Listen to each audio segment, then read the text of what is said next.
Good bad அக்லிக்கு அப்புறம் அஜித் குமார் வந்து எங்கே போயிட்டாரு? ஒரு வருஷத்துல பார்த்தீங்கன்னா 2 ஃபிலிம் தான் வந்திருக்கு. விடாமுயற்சி அண்ட் குட் பேட் அக்லி. அப்போ ஃபேன்ஸ்க்கு வந்து ஃபுல் ட்ரீட் வந்து குடுத்தாரு. ஆனா அதுக்கப்புறம் பார்த்தீங்கன்னா டோட்டல் சைலன்ஸா வந்து இருக்குது. AK64ஓட ஒரு அப்டேட்டும் இல்ல. அதே மாதிரி பார்த்தீங்கன்னா நியூ மூவி அனௌன்ஸ்மெண்ட் எதுவுமே இல்ல. இது எல்லாமே பார்த்தா எல்லாருக்குமே ஒரே ஒரு டவுட் ஒன்று வரும். அது என்னன்னு பார்த்தீங்கன்னா தல வந்து ரிட்டையர் ஆக போறாரா அப்படின்ட்டு தான். ஆனா உண்மை என்னன்னு தெரியுமா? முதல்ல வந்து சேலரி இஷ்யூ அப்படின்னு வந்து சொல்லியிருந்தாங்க. AK வந்து நெக்ஸ்ட் மூவிக்காக அஜித் கேட்ட சம்பளம் 1060 200 கோடி ரூபாய் வந்து கேட்டிருக்காரு அப்படின்னு வந்து சொல்லியிருக்காங்க. ஸோ அதை கேட்ட ப்ரொடியூசர்ஸ் வந்து லிட்டரலி பேக் ஆஃப் ஆயிட்டாங்க.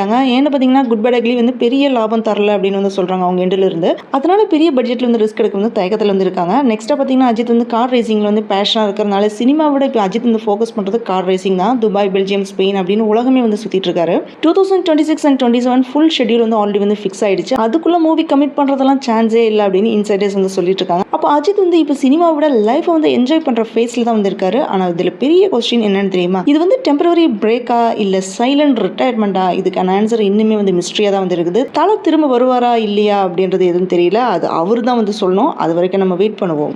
தேங்க்ஸ் ஃபார் வாட்சிங் திஸ் வீடியோ. உங்களுக்கு இந்த வீடியோ பிடிச்சதுன்னா லைக் பண்ணுங்க, ஷேர் பண்ணுங்க, சப்ஸ்கிரைப் பண்ணுங்க. See you all in the next video.